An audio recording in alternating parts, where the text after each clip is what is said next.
Urban sanitation and waste management అనే అంశం పైన ఆన్లైన్ విధానమున నిర్వహించబడుతున్నటువంటి ఈ సర్టిఫికెట్ కార్యక్రమాన్ని ఆంధ్రప్రదేశ్ రాష్ట్ర ప్రభుత్వం తరపు నుండి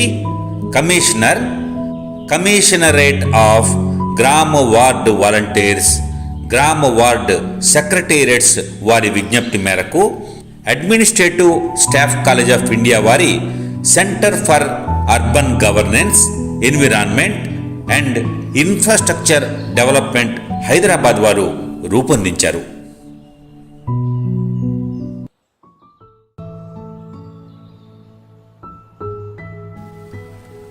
అందరికీ స్వాగతం. నేటి మన పాఠం 2వ వారంలోని యూనిట్ 3కు సంబంధించింది.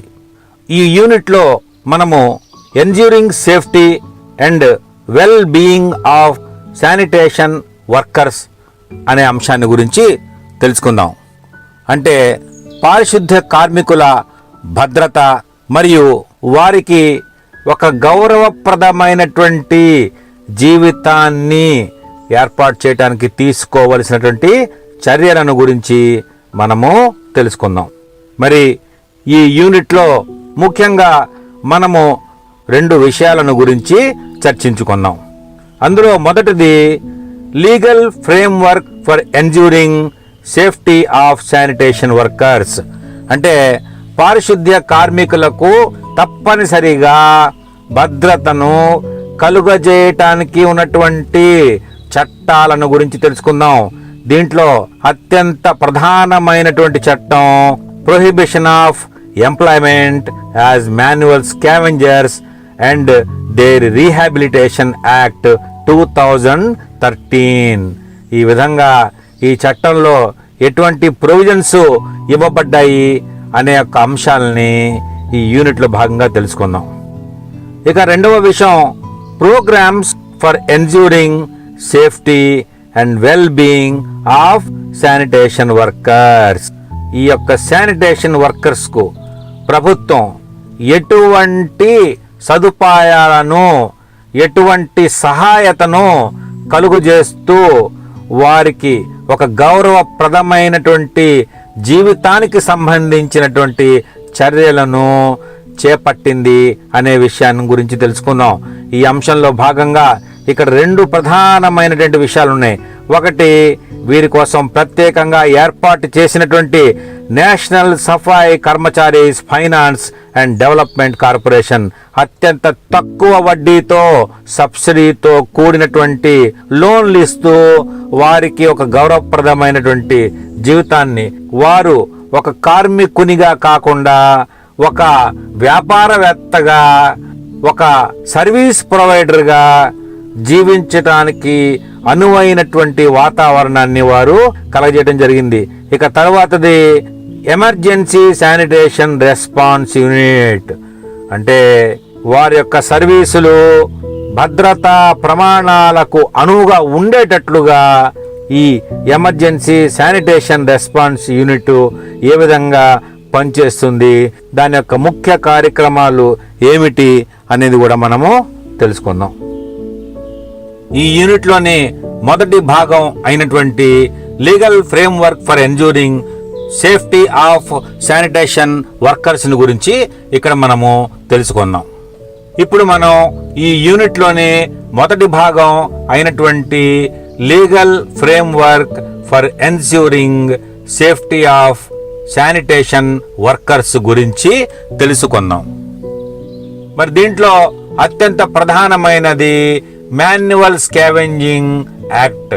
ఈ మాన్యువల్ స్కావెంజింగ్ యాక్ట్ అనేది ముఖ్యంగా నేషనల్ అడ్వైజరీ కౌన్సిల్ వారు అక్టోబర్ 23, 2010 నాడు ఒక రిజల్యూషన్ ని పాస్ చేస్తూ manual scavenging is the worst surviving symbol of untouchability అని చెప్పడం జరిగిందనమాట. మనకి తెలుసు, అంటరాని తనం మహాపాపం, అంతేకాకుండా నేరం కూడా.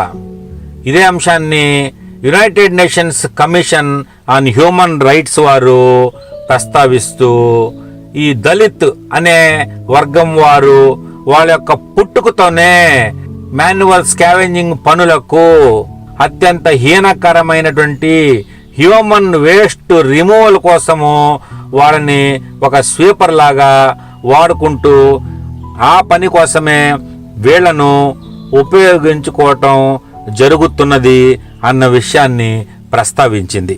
ఇదే అంశాన్ని దృష్టిలో పెట్టుకొని ఈ మాన్యువల్ స్కావెంజింగ్ యాక్ట్ అనేది తీసుకురావడం జరిగిందనమాట. ముఖ్యంగా మనం ఇక్కడ మాన్యువల్ స్కావెంజింగ్ అంటే ఏంటో కూడా తెలుసుకోవాల్సినటువంటి అవసరం ఉందన్నమాట. ఎక్కడైతే నీటితో పని లేకుండా పొడి లాట్రిన్లు అంటే మానవ బలం డైరెక్ట్గా బకెట్లో కానీ ఒక గుంతలో కానీ పడినప్పుడు దానిని స్వయంగా చేతులతో తీసి ఊరి బయట పారవేయడాన్ని అత్యంత హీనమైన చర్యగా భావిస్తారు. అదే మాన్యువల్ స్కావెంజింగ్. అయితే ఆ తర్వాత కాలంలో ఇటువంటి మాన్యువల్ స్కావెంజింగ్ అంశాలు చాలా వచ్చినాయి అన్నమాట. మానవ మలం కలిగినటువంటి నీటిలో ఎటువంటి భద్రతా పరికరాలు లేకుండా దిగి పని చేసినా అది కూడా మాన్యువల్ స్కావెంజింగ్ గా పరిగణించడం జరుగుతుందన్నమాట. 2011వ సంవత్సరంలో జనాభా లెక్కల ప్రకారంగా 1,80,000 మంది ఇప్పటికీ మాన్యువల్ స్కావెంజర్ గా పనిచేస్తున్నారు అని తేలిందనమాట. ఇక 2013లో కేంద్ర ప్రభుత్వం మాన్యువల్ స్కావెంజర్ల ఉపాధిని నిషేధించిన సంవత్సరంగా ప్రకటించి వారి యొక్క పునరావాసాన్ని 13 రాష్ట్రాల్లో విజయవంతంగా అమలు చేస్తూ 12,742 మాన్యువల్ స్కావెంజర్లను వారిని వేరే వృత్తులకు మార్చడం జరిగిందనమాట. కాబట్టి కులం ఆధారంగా ఈ మాన్యువల్ స్కావెంజింగ్ అనే వృత్తికి ఎవరైతే ఆధారపడ్డారో వాళ్ళలో ముఖ్యంగా హిందూ వాల్మీకి సంఘం లేదా ముస్లింలలో హైలా సంఘం నుంచి వచ్చినట్లుగా తెలియవచ్చింది. అంతేకాకుండా దీంట్లో చాలా మంది ఇతర వెనుకబడిన తరగతుల వర్గాలుగా షెడ్యూల్డ్ కులానికి సంబంధించినటువంటి వ్యక్తులుగా ఉన్నారు. ఈ వృత్తిలో 95% మహిళలు ఆ రోజుల్లోనే స్థిరపడినట్టుగా ఒక అంచనా వేయటం జరిగిందనమాట. మరి జాతీయ సలహా మండలి వారి తీర్మానం ప్రకారంగా మాన్యువల్ స్కావెంజింగ్ ను అంటరానితనంగా మనము గుర్తించి దానిని పూర్తి స్థాయిలో నిషేధించడం జరిగింది. ఈ మాన్యువల్ స్కావెంజర్స్ ఉపాధిని మనం నిషేధించినప్పటికీ 2013వ సంవత్సరం తర్వాత కూడా ఇంకా అక్కడక్కడ కొన్ని ప్రాంతాలలో ఈ యొక్క వృత్తిని కొనసాగిస్తున్నట్టు కనుగొనబడింది. ఇది పూర్తిగా నిర్మూలించబడటానికి తగినన్ని చర్యలను తీసుకోవాలి. మరి ఒకసారి ఈ వీడియోను చూసి మనము ఈ యొక్క మాన్యువల్ స్కావెంజింగ్ వృత్తిలో ఉన్నవాళ్ళు పడే బాధల గురించి అవగాహన తెచ్చుకుందాం. తద్వారా వాళ్లకు చట్టానికి లోబడి ఒక మంచి సొల్యూషన్ని, ఒక మంచి పరిష్కారాన్ని మనం ఇవ్వటానికి ప్రయత్నం చేసి విజయాన్ని సాధించవచ్చు.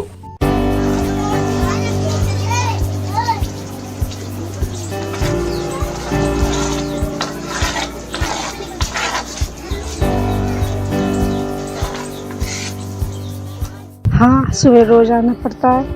काम खाने के लिए 2 रोटी में देते हैं. हाँ, रोटी देते हैं रोज.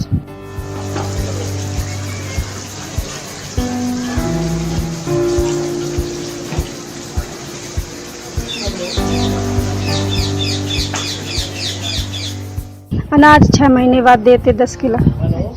कब से आपने अभी बोला बंद कर दिया आपका?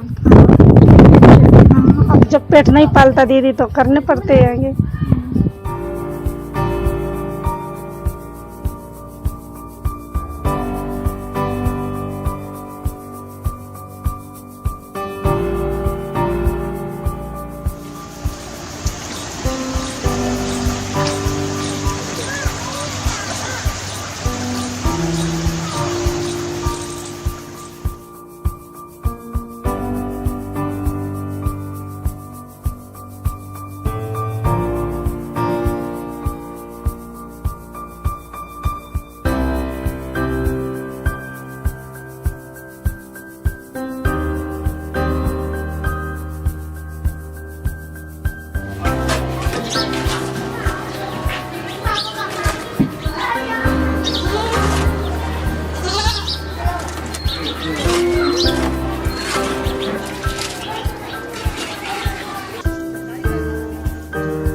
In India, sanitation has seen a major push in recent times.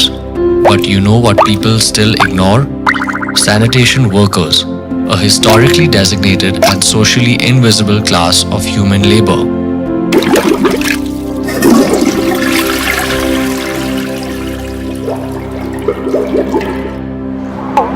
They are around 5 million full-time workers, where 2.5 million routinely face high occupational hazards. Over 90% are the lowest Dalit subcastes, and around 60 to 70% are urban workers, 50% of whom are women. Sanitation workers clean railway stations, sewers and septic tanks, sewage treatment plants, open drains and roads, community toilets and dry latrines, and school and domestic toilets.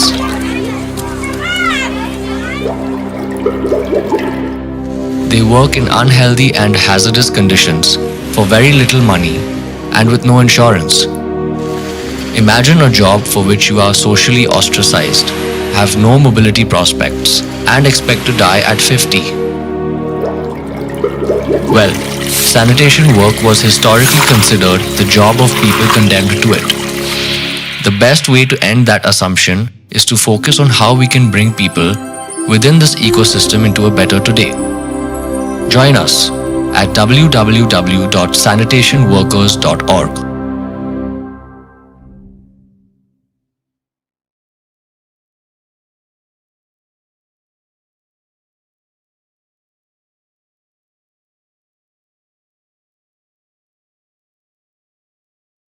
మరి video చూశారు కదా, మన ఊరిలో కూడా మన secretariat పరిధిలో కూడా ఇటువంటి కార్యక్రమాల్లో ఎవరైనా నిమగ్నమై ఉంటే తప్పనిసరిగా ఆ కార్యక్రమాన్ని నిషేధించినట్టుగా వాళ్ళకి తెలియపరచాలి. అటువంటి కార్యక్రమానికి నియమించినటువంటి ఇంటి యజమానికి కూడా చెప్పాలి, ఇది నిషేధిత కార్యక్రమము, ఎవరైనా సరే దీన్ని వైలేట్ చేస్తే నియమించిన వారిపైన పనిచేసిన వారిపైన కూడా చట్ట ప్రకారము చర్యలు తీసుకునే అవకాశం ఉందని చెప్పనే విషయాన్ని మనము చెప్పాలి. అయితే ఈ prohibition of employment as manual scavengers and their rehabilitation act 2013 ఏ విధంగా అవతరించింది అనే విషయాన్ని మనం చూసినప్పుడు 1955వ సంవత్సరంలో the protection of civil rights act కింద ఇటువంటి పనులు చేయకూడదని చెప్పడం జరిగిందనమాట. ఆ తర్వాత ఇదే చట్టాన్ని కొంత అమెండ్మెంట్ చేస్తూ కొత్తగా the employment of manual scavengers and construction of dry latrines prohibition act అని 1993లో తీసుకువచ్చి డ్రై లాట్రిన్స్ యొక్క కట్టుబడిని పూర్తి స్థాయిలో ఆపివేయటం జరిగింది. ఇక తదుపరి 2013వ సంవత్సరంలో అనేక సూచనలు సెన్సస్ 2011 తాలూకా గణాంకాల్ని పరిశీలిస్తూ అనేక రకముల సూచనలను చేస్తూ the prohibition of employment as manual scavengers and their rehabilitation act అనేది తేవటం జరిగిందనమాట. 1955వ సంవత్సరం నుంచి పూర్తి స్థాయిలో ఇటువంటి మాన్యువల్ స్కావెంజింగ్ విధానాన్ని రద్దు చేసే వ్యవస్థను ఏర్పాటు చేయడానికి సుదీర్ఘంగా 38 సంవత్సరాల సమయాన్ని మనము తీసుకోవడం జరిగిందనమాట. కేంద్రం తయారు చేసినటువంటి ఈ 2013వ చట్టంలో జరిమానాలు అదేవిధంగా జైలు శిక్షలు లాంటివి కూడా పెట్టడం జరిగింది. అయితే ముఖ్యంగా దీంట్లో మనము తెలుసుకోవాల్సింది ఏంటంటే ఈ మాన్యువల్ స్కావెంజింగ్ వృత్తిలో ఇంకా ఎవరైనా ఉన్నట్లు గనక మనకు తెలిసినట్లయితే మనము చూసినట్లయితే వాళ్లకు ప్రత్యామ్నాయ జీవనోపాధిని కల్పించాలి.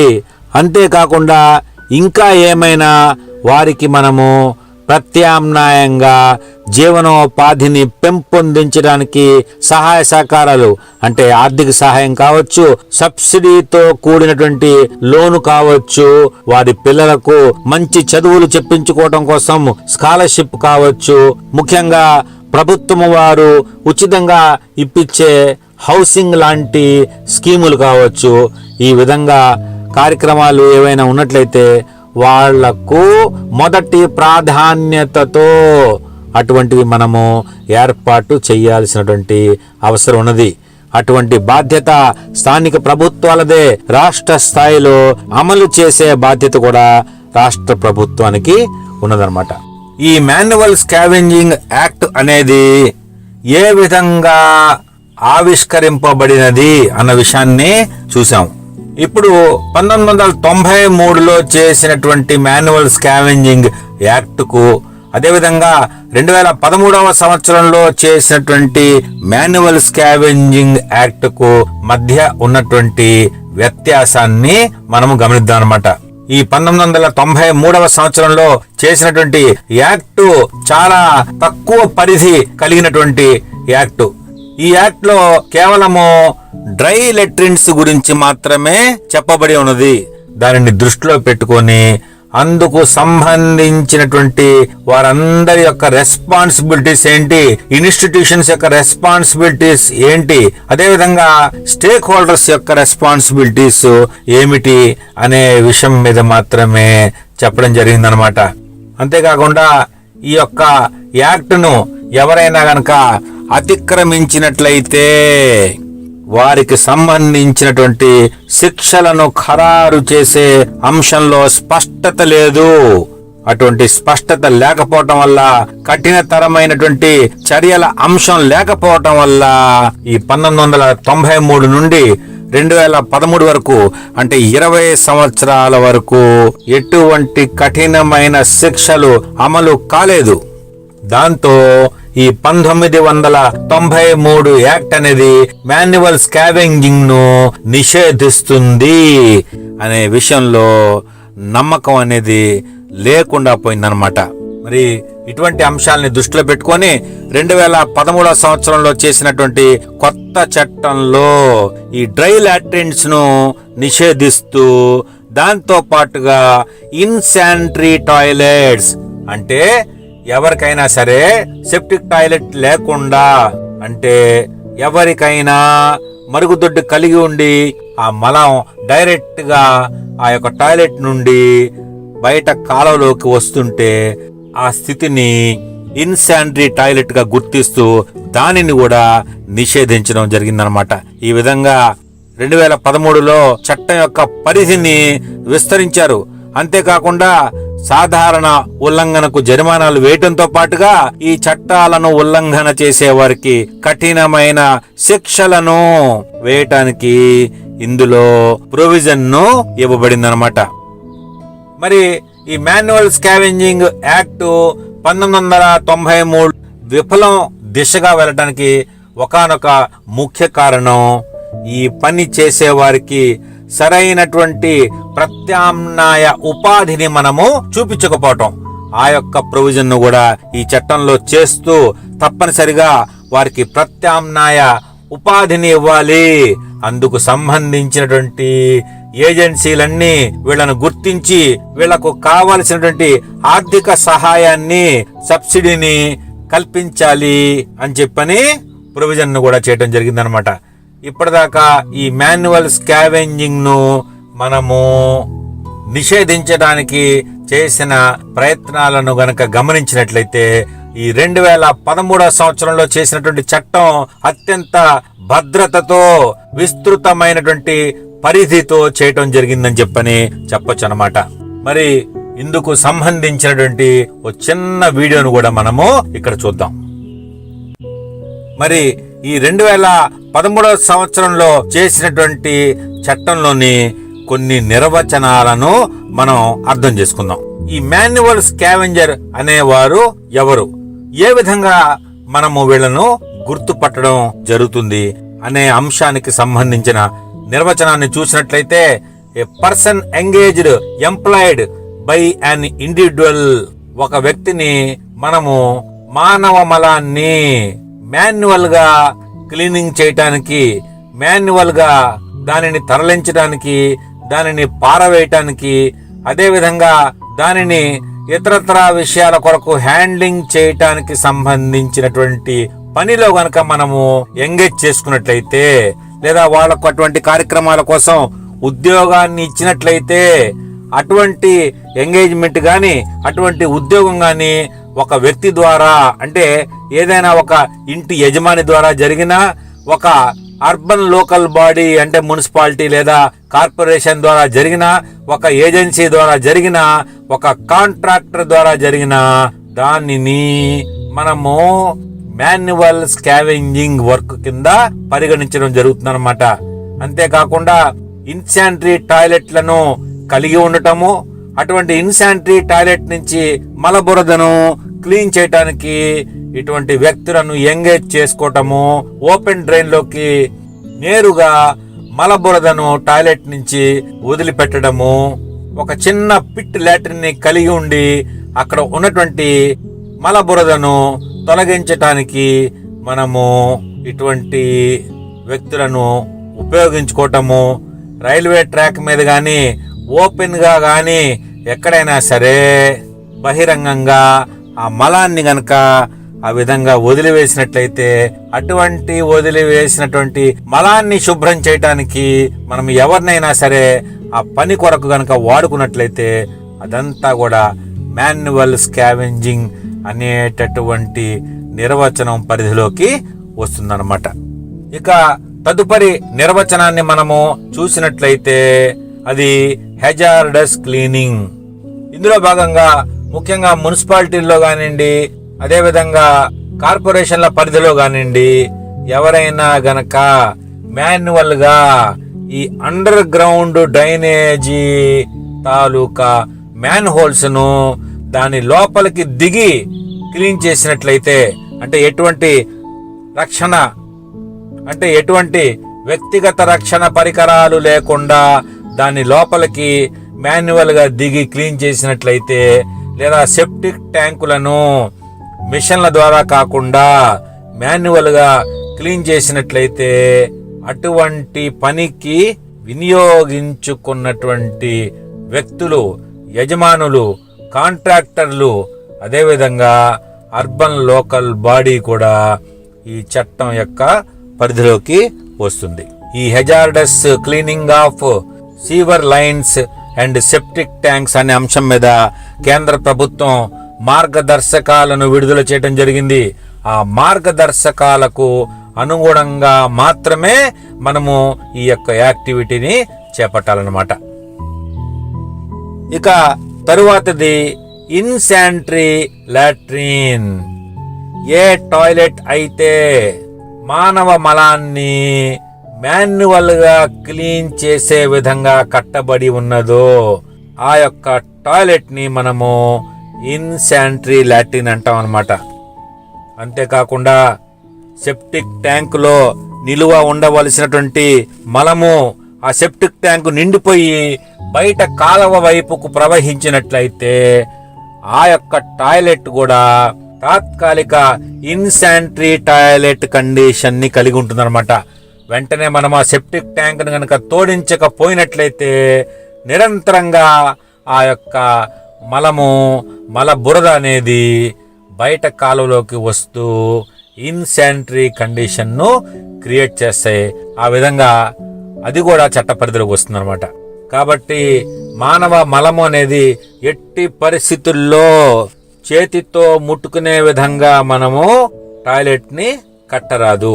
అటువంటి ఇన్సానిటరీ టాయిలెట్స్ మీ వార్డు పరిధిలో ఏవైనా ఉన్నట్టు మీరు గుర్తించినట్లయితే వెంటనే మీ యొక్క నోట్స్ లో రాసుకోండి. అటువంటి వారందరికీ కౌన్సిలింగ్ ను నిర్వహించి తప్పనిసరిగా వారి యొక్క ఇన్సానిటరీ టాయిలెట్లను శానిటరీ టాయిలెట్లుగా మార్చుకోవటానికి అవసరమైనటువంటి చర్యలను తీసుకోండి. మరి అటువంటి ఇన్సానిటరీ టాయిలెట్ల మీద ఎటువంటి చర్యలను తీసుకోవటానికి ఈ 2013 చట్టంలో అవకాశాన్ని కల్పించబడిందో ఈ చిత్రంలో చూపినట్టుగా ఒకసారి గమనించండి. అంటే మన వార్డు పరిధిలో, మన సెక్రటేరియట్ పరిధిలో ఏవైనా ఇన్సానిటరీ లాట్రిన్స్ ఉన్నట్టుగా గనక మనం గమనించినట్లయితే తప్పనిసరిగా వాటిని మనము పడగొట్టేటటువంటి అధికారాన్ని కలిగి ఉన్నాము. అంతేకాకుండా వాటన్నిటిని తప్పనిసరిగా శానిటరీ లాట్రిన్స్ గా కన్వర్ట్ చేయాల్సినటువంటి అవసరాన్ని కూడా ఈ చట్టంలో క్లియర్ గా చెప్పబడింది అన్నమాట. అందుకోసం దేశంలోని అన్ని రాష్ట్రాలు రాష్ట్ర స్థాయిలో కావలసినటువంటి రూల్స్ ను తయారు చేసుకొని అన్ని మున్సిపాలిటీలలో, అన్ని నగరపాలక సంస్థలలో దానిని అమలు చేయవలసినటువంటి అవసరం ఉందన్నమాట. ఈ రూల్స్ లో అంతర్భాగంగా ఎటువంటి చర్యలను మనము చేపట్టినట్లయితే, ఎటువంటి స్టెప్స్ ను మనము తీసుకున్నట్లయితే ఈ ఇన్శానిటరీ టాయిలెట్లను ఐడెంటిఫై చేయగలము, గుర్తించగలము. అంతేకాకుండా ఈ మాన్యువల్ స్కావెంజర్స్ ను కూడా గుర్తించగలము. ఆ విధంగా కనుక మనము గుర్తించినట్లయితే అందుకు సంబంధించినటువంటి తదుపరి చర్యలను తీసుకోవటానికి ఇది ఎంతో ఉపయోగపడుతుందన్నమాట. మరి ఇటువంటి అంశాలను అమలు పరచడానికి ఎవరెవరి రోల్స్, రెస్పాన్సిబిలిటీస్ ఏమిటి అనేది కూడా ఈ యొక్క స్టేట్ లెవెల్ రూల్స్ లో మనము చెప్పవలసినటువంటి అవసరం ఉందన్నమాట. దాంతో పాటుగా నిరంతరంగా ఈ 2013 చట్టాన్ని తమ తమ పరిధిలో అమలు చేస్తూ ఆ అమలు చేసినటువంటి విధానాన్ని మానిటర్ చేసేటటువంటి వ్యవస్థను కూడా ఏర్పాటు చేయాలి.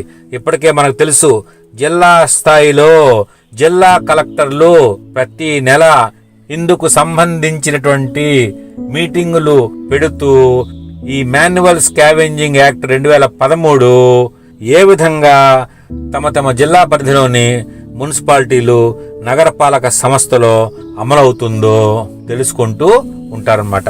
ఇక ఒకసారి మనము ఈ prohibition of employment as manual scavengers and the rehabilitation act 2013లో ఎటువంటి పనిష్మెంట్లు మరియు ఫైన్ల కోసము ప్రొవిజన్ ఇవ్వబడిందో చూద్దాం అన్నమాట. ఇంతకు ముందు స్లైడ్స్ లో మనము ఆల్రెడీ చెప్పుకోవడం జరిగింది. గతంలో చేసిన చట్టాలలో ఈ పనిష్మెంట్లు మరియు ఫైన్ల గురించి విపులంగా చెప్పకపోవటం వల్ల, ఎటువంటి ప్రొవిజన్స్ ను ఇవ్వకపోవటం వల్ల ఆ చట్టాల మీద పెద్దగా నమ్మకం లేక అవన్నీ కూడా సరి అయినటువంటి విధానంలో అమలు చేయటం జరగలేదు. అందుకోసమే ఈ మాన్యువల్ స్కావెంజింగ్ యాక్ట్ అనేది సరిగ్గా అమలు కాలేదన్నమాట.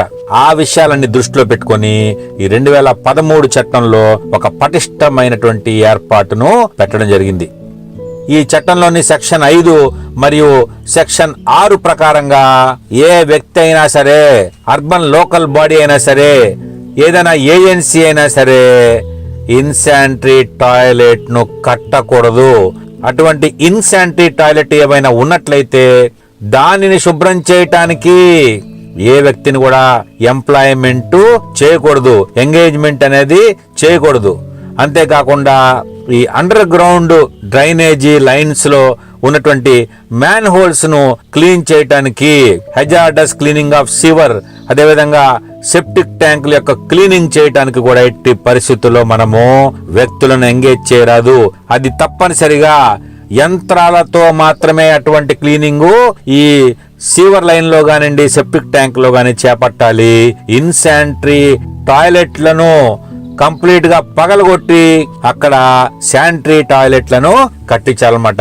ఆ విధంగా ఈ సెక్షన్ 5 మరియు సెక్షన్ 6లో చెబుతూ, ఎవరైనా కనుక ఈ సెక్షన్ 5, సెక్షన్ 6లో చెప్పబడినటువంటి విషయాన్ని అతిక్రమించినట్లయితే వారికి 1 సంవత్సరం జైలు శిక్ష లేదా 50,000 రూపాయల వరకు జరిమానా లేదా ఈ రెండు కూడా విధించడానికి సెక్షన్ 8లో ప్రొవిజన్ ఇవ్వబడిందనమాట. అదేవిధంగా ఈ 2013 మాన్యువల్ స్కావెంజింగ్ యాక్ట్ ను మనం గమనించినట్టయితే సెక్షన్ 9లో చాలా క్లియర్ గా చెప్పారు, ఎవరైనా సరే ఈ సీవర్ లైన్ క్లీనింగ్ అంటే అండర్ గ్రౌండ్ డ్రైనేజీ తాలూకా లైన్లు క్లీనింగ్ కోసం గానీ, మ్యాన్హోల్స్ క్లీనింగ్ కోసం గానిండి, అదే విధంగా మన యొక్క సెప్టిక్ ట్యాంకుల యొక్క క్లీనింగ్ కోసం గానిండి, under ground drainage pipe line cleaning కి కానియండి, మ్యాన్హోల్స్ క్లీనింగ్ కి కానియండి, సెప్టిక్ ట్యాంకుల యొక్క క్లీనింగ్ కోసం కానివ్వండి, మాన్యువల్ గా ఎవరైనా గనక ఈ క్లీనింగ్ కార్యక్రమాల్లో ఎంగేజ్ చేసినట్లయితే వాళ్లకు 2 సంవత్సరాల వరకు జైలు శిక్ష, అదేవిధంగా 2 లక్షల రూపాయల వరకు జరిమానా లేదా 2 కూడా విధించడానికి ప్రొవిజన్ ఇవ్వటం జరిగిందనమాట. ఆ విధంగా ఈ చట్టానికి పనిష్మెంట్ అండ్ ఫైన్స్ ను పెట్టడం ద్వారా ఇది ఒక బలమైన చట్టంగా రూపాంతరం చెందటానికి వారందరూ కూడా మరి కృషి చేయడం జరిగిందనమాట. ఇప్పటి వరకు మనం ఈ మాన్యువల్ స్కావెంజింగ్ యాక్ట్ 2013లో ఉన్నటువంటి అనేక రకాల శిక్షలను, అపరాధ రుసుములను గురించి తెలుసుకున్నాం. ఇప్పుడు ఇదే యాక్ట్ కింద ఈ మాన్యువల్ స్కావెంజింగ్ వృత్తి మీద ఆధారపడి జీవిస్తూ ఉన్నటువంటి వారికి రీహాబిలిటేషన్ ను ఏర్పాటు చేసే అంశాన్ని గురించి తెలుసుకుందాం. ఇటువంటి గొప్ప అంశాన్ని చట్టంలో పెట్టారు కాబట్టే ఈ చట్టాన్ని అందరూ కూడా నమ్మటం జరిగిందనమాట. ముఖ్యంగా ఇటువంటి వృత్తిని నమ్ముకొని ఎవరైతే ఉన్నారో వారిని గుర్తించటానికి ఒక డీటెయిల్డ్ సర్వే మన పట్టణాల్లో, నగరాల్లో చేయాలి. కాబట్టి వార్డు సెక్రటరీగా ఇది మన యొక్క ప్రధానమైన బాధ్యతగా మీరు గుర్తుంచుకోవాలి. ఆ విధంగా ఒక సర్వేని మన సెక్రటేరియట్ స్థాయిలోను, వార్డు స్థాయిలోను, పట్టణ స్థాయిలోను చేపట్టాల్సినటువంటి అవసరం ఉందన్నమాట. అందుకోసం చక్కగా ఒక చిన్న ప్రశ్నాపత్రాన్ని తయారు చేసుకోండి. ఇప్పటికే మనతో పనిచేస్తున్నటువంటి కార్మికులను మనం ఈ అంశాల మీద ప్రశ్నించినట్లయితే వారి ద్వారా ఇటువంటి వృత్తిని నమ్ముకొని ఉన్నటువంటి వ్యక్తులను గుర్తించడానికి చక్కగా అవకాశం దొరుకుతుందన్నమాట. ఆ విధంగా గుర్తించినటువంటి వ్యక్తులను మనము సంప్రదించి వారికి, వారి యొక్క పిల్లలకు ఫోటో ఐడెంటిటీ కార్డులను అరేంజ్మెంట్ చేయాలి. మనం సేకరించే వివరాలలో పిల్లలకు స్కాలర్షిప్ ఇంకా ఇతర ప్రభుత్వ సదుపాయాలు వచ్చే విధంగా ప్రణాళిక చేసుకోవాలి. ఈ వృత్తి మీద ఆధారపడ్డ వారి ప్రభుత్వ పథకాల కింద ఖాళీ స్థలం గాని, ఇల్లు కట్టుకోవటానికి ఉన్నటువంటి పథకాల ద్వారా ఫైనాన్షియల్ అసిస్టెంట్స్ ను గాని, ఇప్పటికే ఉన్న ఇల్లు ఒకవేళ రిపేరు చేయవలసిన అవసరం ఉంటే అందుకు సంబంధించినటువంటి ఆర్థిక సహాయాన్ని ప్రత్యేకంగా ఏర్పాటు చేయవలసినటువంటి అవసరం ఉందన్నమాట. ఇక వీరిని ఈ మాన్యువల్ స్కావెంజింగ్ వృత్తి నుంచి తప్పనిసరిగా మాన్పించాలి. అలా మాన్పించాలంటే వారికి ఒక కొత్త జీవనోపాధిని ఏర్పాటు చేయాలి. అటువంటి జీవనోపాధిని ఏర్పాటు చేయాలంటే వారికి ఎటువంటి స్కిల్ వంటబడుతుందో అర్థం చేసుకొని అందుకు సంబంధించినటువంటి విషయాలపైన వారికి నచ్చజెప్పి అటువంటి skill development training, livelihood skill training ను మనము ఏర్పాటు చేయాలి. అటువంటి ట్రైనింగ్ పొందుతున్న కాలంలో అతనికి మనము స్టైఫెండ్ ను కూడా అరేంజ్మెంట్ చేయవలసినటువంటి అవసరం ఉంటుందన్నమాట. అంతేకాకుండా ఒకసారి అతను లైవ్లీహుడ్ స్కిల్ ట్రైనింగ్ తీసుకున్న తర్వాత అటువంటి వృత్తిలో స్థిరపడటానికి సబ్సిడీతో కూడినటువంటి కన్సెషనల్ లోన్ ను మనము ఏర్పాటు చేసినట్లయితే అతను ఇప్పుడు చేస్తున్నటువంటి వృత్తిని మానేసి కొత్త వృత్తిలోకి ప్రవేశించి ఆ వృత్తిలో సుస్థిరంగా నిలబడి తన యొక్క జీవనాన్ని కొనసాగిస్తాడు.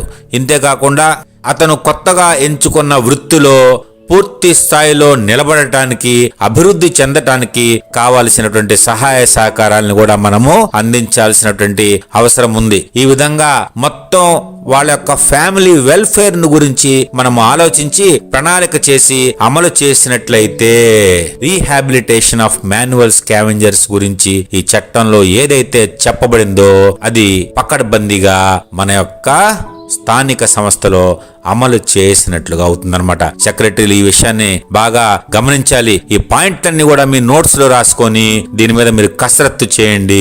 ఈ యొక్క చట్టాన్ని మీ యొక్క సెక్రటరీ స్థాయిలో విజయవంతంగా అమలు చేసినట్లయితే పట్టణ స్థాయిలో ఇది అద్భుతమైనటువంటి రిజల్ట్ ని ఇస్తుందన్నమాట. మరి ఈ చట్టాన్ని అటు దేశ స్థాయిలో కావచ్చు, రాష్ట్ర స్థాయిలో కావచ్చు, స్థానిక సంస్థ లెవెల్లో కావచ్చు అమలు చేయాలంటే ఇందుకు సంబంధించినటువంటి కొన్ని మానిటరింగ్ కమిటీలు అంటే ఇంప్లిమెంటింగ్ ఏజెన్సీలు ఉండవలసిందనమాట. ఆ ఏజెన్సీలు ఏమిటి అనేది కూడా మనము తెలుసుకుందాము. జాతీయ స్థాయిలో నేషనల్ కమిషన్ ఫర్ సఫాయి కర్మచారీస్ అనేది కేంద్ర ప్రభుత్వం ద్వారా ఏర్పాటు చేయడం జరిగింది. ఈ కమిటీకి ఒక చైర్మన్ ఉంటారు. ఈ కమిటీ సభ్యులు చైర్మన్ గారి ఆధ్వర్యంలో రాష్ట్రాలలో తిరుగుతూ మాన్యువల్ స్కావెంజింగ్ యాక్ట్ 2013 యొక్క అమలు మరియు పురోగతిని సమీక్షిస్తూ ఉంటారన్నమాట. వీరికి సహాయం చేయడానికి ఒక సెంట్రల్ మానిటరింగ్ కమిటీని కూడా ఏర్పాటు చేయడం జరిగింది. ఈ సెంట్రల్ మానిటరింగ్ కమిటీలో వివిధ శాఖల అధిపతులు అంటే ప్రభుత్వ అధికారులు ఉంటారన్నమాట. ఇదే విధంగా రాష్ట్ర స్థాయిలో స్టేట్ మానిటరింగ్ కమిటీ అనేది కూడా ప్రభుత్వ అధికారులతో ఏర్పాటు చేయబడింది. ఇందుకు అదనంగా ఒక విజిలెన్స్ కమిటీని కూడా ఏర్పాటు చేసి ఈ విజిలెన్స్ కమిటీ వాళ్ళు ఈ చట్టం యొక్క అమలును కూడా చూస్తారు. ఇక స్థానిక సంస్థల యొక్క ఆధ్వర్యంలో ఉన్నటువంటి కమిటీని చూసినట్టయితే దీనికోసం జిల్లా స్థాయి పర్యవేక్షణ కొరకు డిస్ట్రిక్ట్ కలెక్టర్ గారి ఆధ్వర్యంలో ఒక కమిటీ ఉండడంతో పాటుగా మన స్థానిక సంస్థలో కూడా ఒక కమిటీ ఉండాల్సినటువంటి అవసరం ఉందన్నమాట. పట్టణ స్థాయిలో గాని నగర స్థాయిలో గాని చురుకైనటువంటి వార్డు సెక్రటరీలతో విభాగాధిపతులతో ఒక కమిటీని మనం ఏర్పాటు చేసి ఈ చట్టాన్ని విజయవంతంగా మన స్థానిక సంస్థలో అమలు చేయాలి అంటే ఎటువంటి చర్యలను చేపట్టాలి అనేది ఒక బ్రెయిన్ స్టార్మ్ సెషన్ ద్వారా ప్రణాళిక చేసుకొని అందుకు కాల పరిమితిని కూడా నిర్ణయించి అమలు చేసినట్లయితే చాలా అద్భుతమైనటువంటి ఫలితాలను చూడవచ్చు. ఇక ఈ యూనిట్లో రెండవ భాగమైనటువంటి programmes for ensuring safety of sanitation workers, పారిశుద్ధ్య కార్మికులకు భద్రతను కల్పించే విధంగా భరోసానిచ్చేటటువంటి కార్యక్రమాల యొక్క అమలు గురించి తెలుసుకుందాం. ఇందులో అత్యంత ముఖ్యమైనది national Safai Karmachari finance and development corporation NSKFDC. ఈ NSKFDC అనేది భారత ప్రభుత్వం యొక్క సామాజిక న్యాయం మరియు సాధికారత మంత్రిత్వ శాఖ కింద ఉన్న ఒక అత్యున్నత స్థాయి కార్పొరేషన్. ఇది కంపెనీల చట్టానికి లోబడి రిజిస్ట్రేషన్ చేయబడిందనమాట. 1997వ సంవత్సరం అక్టోబర్ నెల నుండి ఈ కార్పొరేషన్ పనిచేస్తూ అనేక సంక్షేమ కార్యక్రమాలను ఈ పారిశుద్ధ్య కార్మికుల కోసము డిజైన్ చేసి అమలు చేయడం జరిగింది. ఈ కార్పొరేషన్ యొక్క ముఖ్యమైనటువంటి ఉద్దేశం ఏంటంటే వేస్ట్ పికర్స్, మాన్యువల్ స్కావెంజర్స్ మరియు వారి మీద ఆధారపడ్డ వారి కుటుంబ సభ్యులతో సహా సఫాయి కర్మచారీస్ యొక్క సామాజిక ఆర్థిక అభివృద్ధి కోసం పనిచేయటం అనేది దీని యొక్క ముఖ్య ఉద్దేశంగా ఉన్నదన్నమాట. అంతేకాకుండా ఇటువంటి వృత్తుల మీద ఆధారపడ్డ వ్యక్తులు మరియు వారి తదనంతరం వారి యొక్క కుటుంబ సభ్యులు తిరిగి ఈ వృత్తిలోనికి ప్రవేశించకుండా వారికి ప్రత్యామ్నాయ ఉపాధిని చూపించటానికి కావలసినటువంటి అన్ని రకాల అవసరాలు అంటే శిక్షణ దగ్గర నుండి ఆర్థిక సహాయం వరకు కావలసినటువంటి అన్ని రకాల సదుపాయాలను వారికి ఏర్పాటు చేయటము. ఇక ఒకసారి మనము ఈ NSKFDC యొక్క టార్గెట్ గ్రూప్స్ని తెలుసుకుందాం. ఒక చట్టాన్ని అమలు చేయటం కోసం ప్రత్యేక ఏజెన్సీగా ఏర్పడ్డ NSKFDC కేవలము ఆ చట్టానికి లోబడి తన టార్గెట్ గ్రూపును ఎంచుకొని వారి యొక్క సహాయత కోసం వారి యొక్క అభివృద్ధి కోసం మాత్రమే పని చేయవలసినటువంటి అవసరం ఉందన్నమాట. కాబట్టి వీరి యొక్క టార్గెట్ గ్రూప్లో మొట్టమొదటగా ఉన్నది మాన్యువల్ స్కావెంజర్స్. మనకి చట్టంలో చెప్పబడింది మాన్యువల్ స్కావెంజింగ్ అనేది పూర్తిగా నిషేధించడం జరిగింది. కాబట్టి ఇంకా ఎక్కడైనా నిరంతరంగా కానీ అప్పుడప్పుడు కానీ తమ యొక్క ఉపాధి కోసం లేదా అలవాటు ప్రకారంగా చేపడుతున్నటువంటి వ్యక్తులు కానీ కుటుంబాలు కానీ సమూహాలు కానీ ఉన్నట్లయితే వారందరి చేత ఈ వృత్తిని మాన్పించాలనే అంశం మీద ఉందన్నమాట. వార్డు సెక్రటరీగా మనం ఈ విషయాన్ని గుర్తించాలి. వారిని ఈ చట్టానికి లోబడేటువంటి సహాయ సహకారాలు మనం అందించడానికి అవకాశం ఉందో గమనించి ఆ విధంగా మనము వారికి సహాయాన్ని చేయాలన్నమాట. రెండవది సఫాయి కర్మచారీస్. ఇంతకు ముందే మనం చెప్పుకున్నాము సఫాయి కర్మచారీలు అంటే ఎవరు అనేది. వాళ్ళను కూడా మనము గుర్తించి వాళ్ళను కూడా మనము ఈ యొక్క వృత్తి నుంచి మాన్పించాలి. మూడవది ఈ రెండు వర్గాలకు సంబంధించినటువంటి కుటుంబ సభ్యులు, ఒకవేళ ఒక వ్యక్తి ఇటువంటి పనిని గతంలో చేసినట్లయితే అనారోగ్య కారణంగా కానీ లేదా అతను చనిపోవటం వల్ల కానీ ఆ వృత్తి అక్కడితో ఆగిపోతుంది అని మనము భావించకూడదు. వారి యొక్క కుటుంబ సభ్యులు అంటే వారి పిల్లలు కానీ మనవాళ్ళు కానీ ఇంకా ఎవరైనా సరే ఇదే వృత్తి మీద తిరిగి ఆధారపడ్డారా? ఎందుకంటే వాళ్ళు ఇది కుటుంబ వృత్తి అనుకుంటున్నారు కాబట్టి ఆధారపడి జీవించడానికి అవకాశం ఉంది. కాబట్టి వారిని ఈ వృత్తి నుంచి తప్పించాలి అంటే వారి కుటుంబ సభ్యులను కూడా మనము గుర్తించి వారికి స్కిల్ డెవలప్మెంట్ ట్రైనింగ్ కానివ్వండి, ఉన్నత చదువులు కానివ్వండి, స్కాలర్షిప్లు కానివ్వండి, రిజర్వేషన్తో కూడినటువంటి ఇతరత్ర సదుపాయాలు కానివ్వండి ఇప్పించి తద్వారా ఆ కుటుంబం మొత్తాన్ని ఈ వృత్తి నుంచి దూరంగా తీసుకెళ్ళి ప్రత్యామ్నాయ ఉపాధి లేదా ప్రత్యామ్నాయ ఉద్యోగాలలో స్థిరపడే విధంగా సహాయం చేయాలన్నమాట. ఈ అంశాన్ని మనం కూడా గుర్తుంచుకొని ఈ టార్గెట్ గ్రూప్ని మన యొక్క వార్డు స్థాయిలో గుర్తించే అంశంలో కృషి చేయాలి.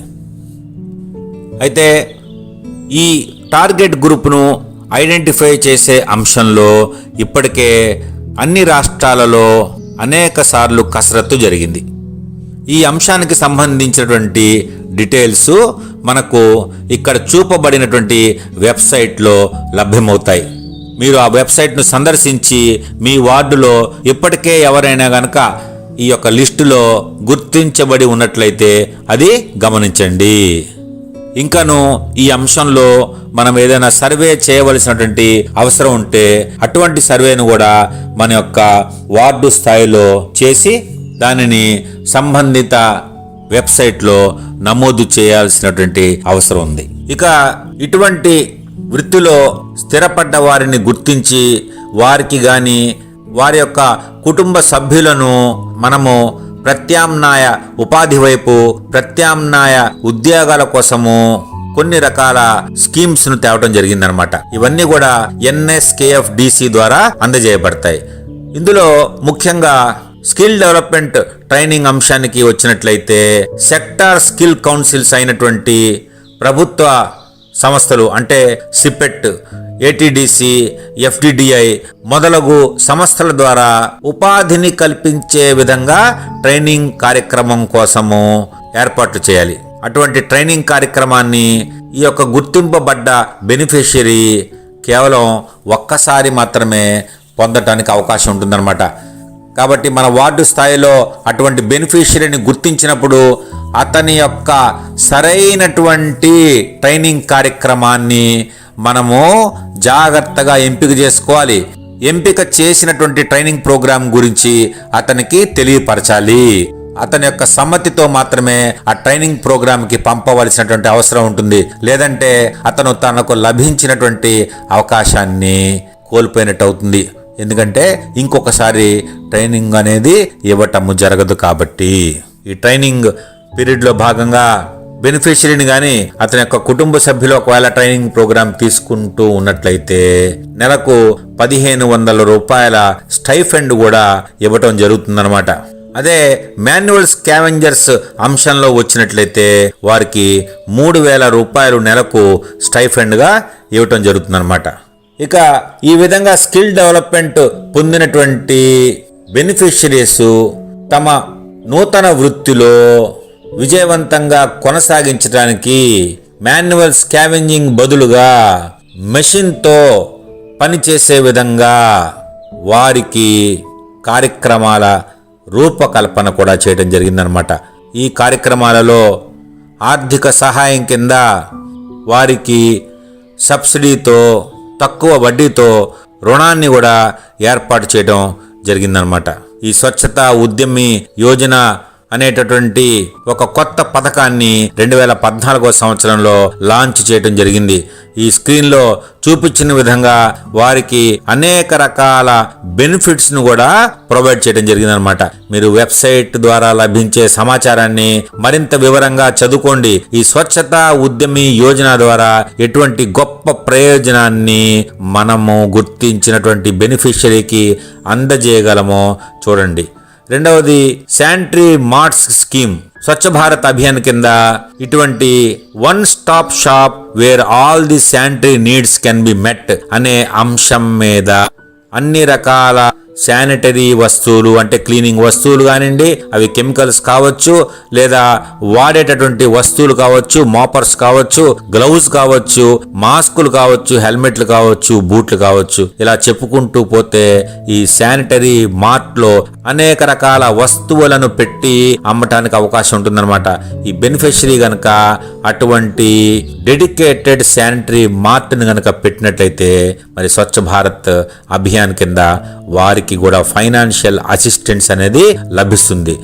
ఇక ఈ వృత్తిలో పనిచేస్తున్న వారు పూర్తి స్థాయి వ్యక్తిగత రక్షణ పరికరాలు, అదేవిధంగా మెషిన్తో ఈ వృత్తిలో నిమగ్నమై ఉండటానికి వారు నిరంతరంగా అటువంటి పరికరాలను వాడేటట్టుగా చూడటము, వారికి కావలసినటువంటి నిరంతర ట్రైనింగ్ కార్యక్రమాల్ని ఏర్పాటు చేయటము అనే అంశాలని పర్యవేక్షించడానికి అన్ని పెద్ద పెద్ద నగరాలలో ఎమర్జెన్సీ రెస్పాన్స్ శానిటేషన్ యూనిట్ అనేది ఏర్పాటు చేయడం జరిగింది. దీనికి సంబంధించి ప్రత్యేకమైనటువంటి బుక్ను కూడా రిలీజ్ చేయడం జరిగింది. ఈ ఎమర్జెన్సీ రెస్పాన్స్ శానిటేషన్ యూనిట్ అనేది ఏ విధంగా మన యొక్క పట్టణాల్లో ఏర్పాటు చేయాలి, అందుకు సంబంధించిన సభ్యులు ఎవరైతే ఉండాలి, వారికి సంబంధించినటువంటి రోల్స్ అండ్ రెస్పాన్సిబిలిటీని కూడా చాలా వివరంగా ఇవ్వబడింది. ఒకసారి ఈ వివరాలను కూడా మీరు డౌన్లోడ్ చేసుకొని ఆ పుస్తకం మొత్తం అశాంతం చదవండి. ముఖ్యంగా ఈ ERSU అనేది పెట్టడానికి ప్రధానమైనటువంటి కారణం ఏంటంటే సరి అయిన పర్యవేక్షణ లేదు కాబట్టి గత 5 సంవత్సరాలలో సెప్టిక్ ట్యాంకులు క్లీన్ చేయడానికి దిగి గాని, సీవర్ లైన్స్ క్లీన్ చేయడానికి దాని యొక్క మ్యాన్హోల్స్ లో దిగి గాని అనేక మరణాలు సంభవించాయి. ఇక్కడ చిత్రంలో మీకు చూపబడ్డాయి.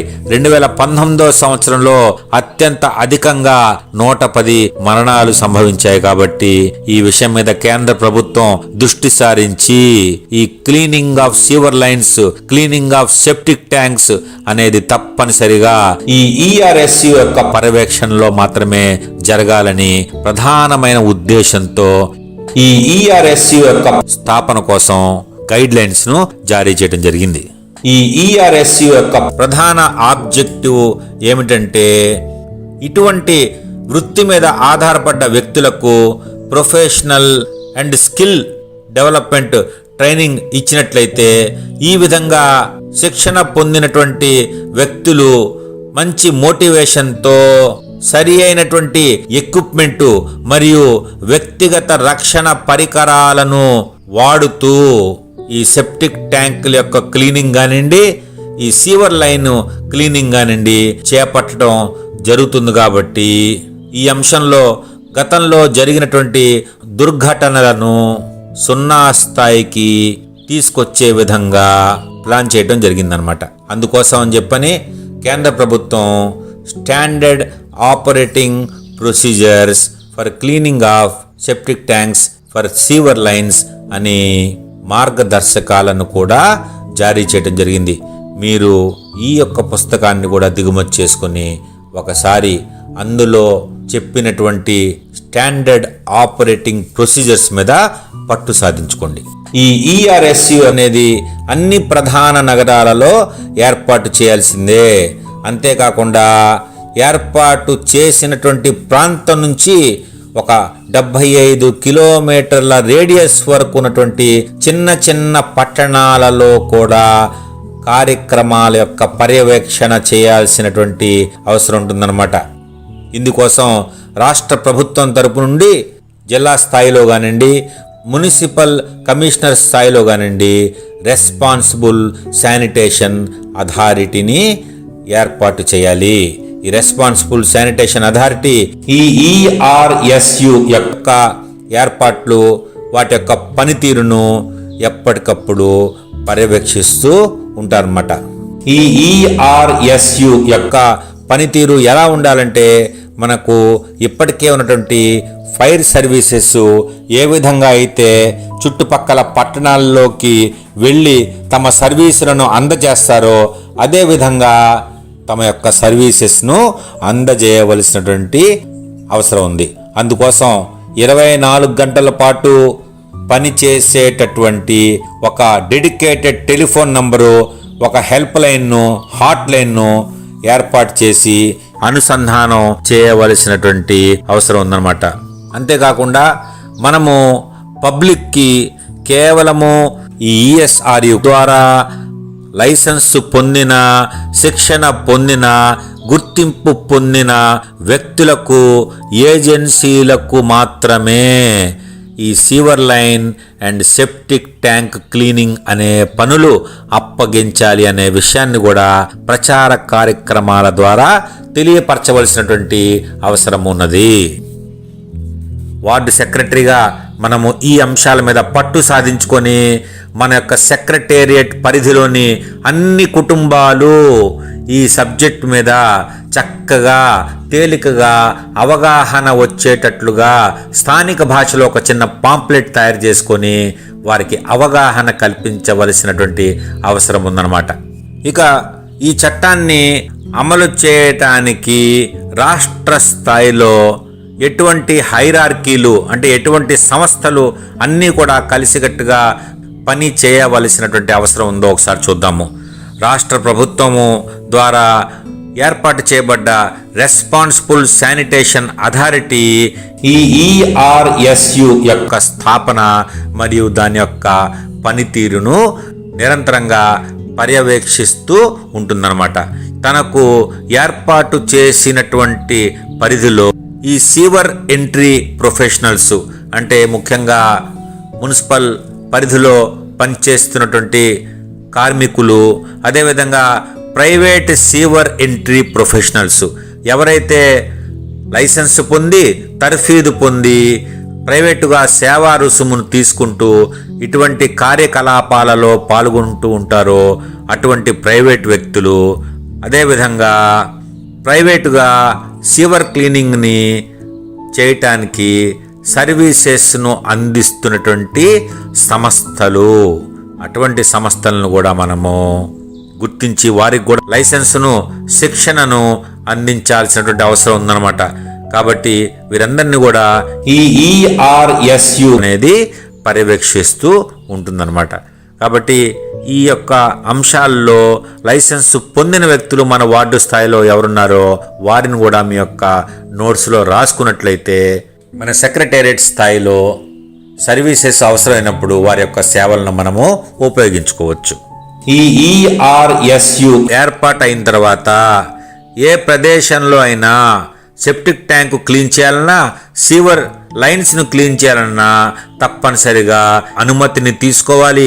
సూపర్వైజర్ పర్యవేక్షణలో మాత్రమే ఆ కార్యక్రమాన్ని అమలు చేయాలి. ఈ అనుమతి లేకుండా, పర్యవేక్షణ లేకుండా ఎవరైనా గనక అటువంటి సర్వీసెస్ను అందజేసినట్లయితే prevention of employment of manual scavenging and the rehabilitation act 2013ను అతిక్రమించినట్లుగా అవుతుంది. కాబట్టి మనం పనిచేస్తున్నటువంటి పట్టణం కానీ, నగరం కానీ ఈ ERSU స్థాపనకు అనువైనది అని భావించినట్లయితే అందుకు కావలసినటువంటి ఏర్పాట్లను ఈ చిత్రంలో చూపినట్లుగా సంసిద్ధతను కలిగి ఉండాలన్నమాట. అందుకు కావలసినటువంటి వ్యక్తులను ఈ చిత్రంలో చూపినట్లుగా మనము రెడీ చేసుకోవాలి. ముఖ్యంగా మన కార్పొరేషన్లో ఉన్నటువంటి టెలిఫోన్ ఆపరేటర్కు ప్రత్యేకంగా ఈ ERSU విధి విధానాలపైన శిక్షణను ఇచ్చినట్లయితే ఈ అంశానికి సంబంధించిన టెలిఫోన్ కాల్స్ వచ్చినట్టయితే ప్రత్యేకమైన రిజిస్టర్లో రాసుకొని వెంటనే సంబంధిత అధికారులకు తెలియపరుస్తారు. అదేవిధంగా ఈ యొక్క సర్వీసెస్ను మనము అందజేయడానికి కావలసినంత మంది డ్యూటీ సూపర్వైజర్లను కూడా ఏర్పాటు చేసుకొని వారికి కూడా శిక్షణను ఇచ్చి, ఇంతకు ముందు స్లైడ్లో చెప్పినట్లుగా ఒక ఫైర్ బ్రిగేడ్ సర్వీసు ఏ విధంగా అయితే ఉన్న చోటు నుంచి ఆ పనిచేస్తున్న నగరంలో కానివ్వండి, ఆ చుట్టుపక్కల ప్రాంతాల్లో కానివ్వండి ఏ విధంగా సర్వీసెస్ను అందజేస్తుందో ఈ సూపర్వైజర్ పర్యవేక్షణలో కూడా ఆ ట్రైనింగ్ పొందినటువంటి వ్యక్తులు కూడా వెళ్ళి సర్వీసెస్ను అందజేయవలసినటువంటి అవసరం ఉన్నది. ఇందుకు సంబంధించినటువంటి నామ్స్ను కూడా ఇక్కడ ఇవ్వటం జరిగింది.